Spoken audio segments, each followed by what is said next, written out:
So are you excited to know my top 5 keys on growing organically on Instagram in 2021? Stay tuned to find out.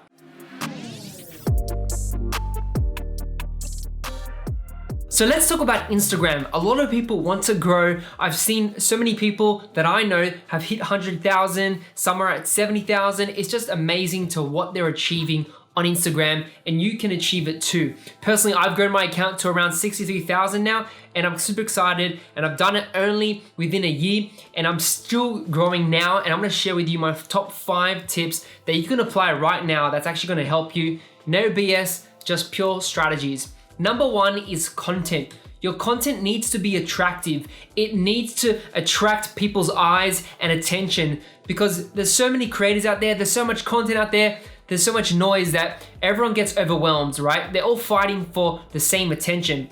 So to really attract that audience, you need to create amazing content. There's so many subscriptions you can get out there. You can use Envato, you can use Freepik. Even if you use Canva, there's like free resources on there. But try and find good imagery, whether it's like illustrations, 3D, use bold colors, find your personal brand colors and stuff like that, and just stick with that. And if you create interesting posts, then it's going to generate a lot of views and a lot of reach if people are liking and sharing that post. But the content has to be amazing. Secondly, the content has to be practical, right? For me personally, I focus on educational content. So it's very informational, it's very knowledge-based. It's really helping beginners, as in designers, really get practical on how they can grow their freelance business, how they can do branding in a better way. But that's typically how I approach it. But find something that you can teach through your content. The best place to do or teach is to teach from your experience. When you teach from experience, you can actually relate with people better on an emotional level, and you can also think of ideas through your life experience, right? You might ask yourself like, oh, how do I get ideas? And the thing is, you might be too young. Maybe you haven't experienced life enough yet. Like for me, I've gone to college, I've traveled the world, I've done all these cool different things. I used to DJ, so I have interest in many different areas. And not only that, but I read books and take courses, and that really helps me form ideas every day, so I never run out of ideas, and I'm always creating content that's actually gonna be relevant to my audience. That brings me on to point number 2. Key number 2 is consistency. If you're not consistent, you're not gonna stay top of mind. When we drive around, we always see the Big Macca's M logo when we're hungry, and we just wanna drive in and buy a Big Mac, right? It's the same thing when it comes to Instagram or social media. You actually need to constantly bombard your profile so people can constantly see that logo, see that image, see that piece of content. And if you do have a good identity with your colors, typography, people will notice your style. And then every time they see that post, like, oh yeah, I better check this out because I know it's gonna be good. Consistency is important because you wanna be top of mind. The best thing for me is that I typically do Monday to Friday, and I do carousels during that time. And then sometimes I'll mix up my content and maybe post like a quote or do like a question and answer on the weekends, but it just depends on you. The more you post, it's gonna increase your chances of actually being found, being seen, and actually gives you more chances for people to like and engage your profile. So make sure you're consistent, find what best suits you. If this is a part-time thing, maybe do like Monday, Wednesday, Friday, so 3 days a week. If you focus on quality, then it's gonna help you out. But if it's just focusing on quantity and your carousel designs are really badly designed, then it's not really gonna get the attention that you want.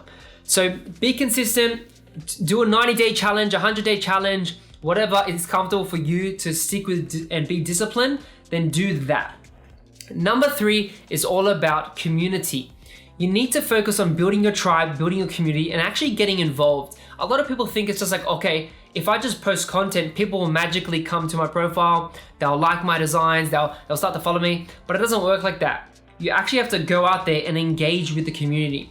So for example, follow the top 30 creators in your niche, follow them, engage on their posts, but also look at who's commenting on that post and actually look at their profiles. Comment on their work. Start to follow those people and be proactive in the comment section by giving free value. And once you do that a lot every day, a few hours a day of giving value and connecting with others, it's gonna give you a better chance of people noticing you and wanting to connect with you. Another thing to think about in the community is actually get involved in workshops, in live calls, do guest posts if you can. jump on other people's podcasts or other people's Instagram live calls. Those can really help give you a boost in your audience because you're gonna be tapping into other people's audiences, and it's really gonna help you give that extra little kick when it comes to getting more reach. So yeah, don't neglect the community. I would also say as well, make sure you get feedback from your audience. So get involved in your comments. Make sure you reply to people in your DMs as well. And this sort of leads me to key number 4. It's actually engagement, right? If you're not engaging in your DMs and in your own comments on your posts, people are gonna feel neglected.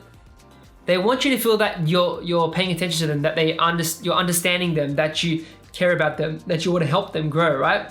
Because everyone's got problems, either if it's a beginner or someone who owns a business, right? So make sure you're staying engaged. Also in your stories, a good way to keep people engaged is actually do stickers or do like question and answers or do polls, because that's more interactive.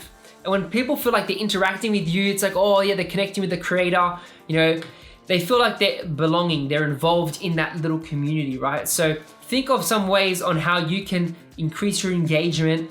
You know, being consistent and content, that's all good, but make sure you reply to DMs, reply to comments, and actually engage on other people's posts as well. Don't just be selfish. You got to have a generous spirit. So you got to be a giver, right? You got to give more than you receive. And then lastly, key number 5 is video. For me, video has been a big part of my personal brand and my growth to Instagram. One of the strategies I do implement is actually doing a daily growth tip or a daily knowledge drop, right? So in the mornings, typically around 10 o'clock or, you know, when I have some free time during the morning session, I'll just jump on my stories and just drop 4 stories. I'll click the hands-free button and put it on my little tripod. I got a phone tripod. I've got one here, but the other one's downstairs. But what I typically do is I'll start to share a tip or some advice, right? So because I've had a lot of life experiences, you know, I've learned a lot of things as well from you know, friends and reading books and just learning through life. I always love helping others by sharing a growth tip. And it's very short, it's very easy, and it helps you build your confidence as well being on camera. You can't be shy. You have to get over the fear by taking the action and just jumping on video. And stories is the quickest, fastest, and easiest way to actually implement that into your life. And then the other features that I want to mention is that you can do IGTVs, you can do live calls, you can do reels now. They even have guides now, which is cool. Those aren't videos, but the rest are.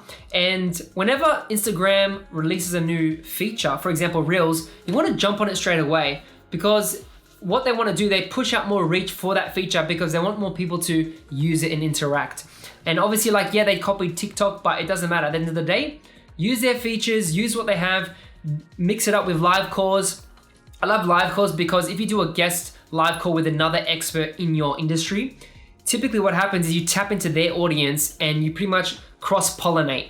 And that helps you both help each other out, build each other up, but also get to build that friendship and relationship with that person. So for example, sometimes I'll do calls with like a content writer or maybe a salesperson, and now I have that connection. So if I need them to hire them for a project, or maybe they have work they can't take on, they will send it to me, or maybe they have a brand project that they're not a designer, they want to send it to me, then it opens doors for me to get more work and opportunities. Make sure you use video, don't be scared. The best way to overcome is just take action, practice. I encourage you to do stories, try and do one a day, and I'm sure you'll get the practice of it and you'll get used to it. So those are my top 5 keys to grow organically on Instagram in 2021. Make sure you take action. Don't just hear these things and not apply it, but apply these strategies and it's gonna really help you. Let me know in the comments below on which one resonated with you the most and what you're going to apply. And I will see you in the next video. Remember, smash the like button and subscribe for more design and business content every week. I'll catch you next time. Jeremy out.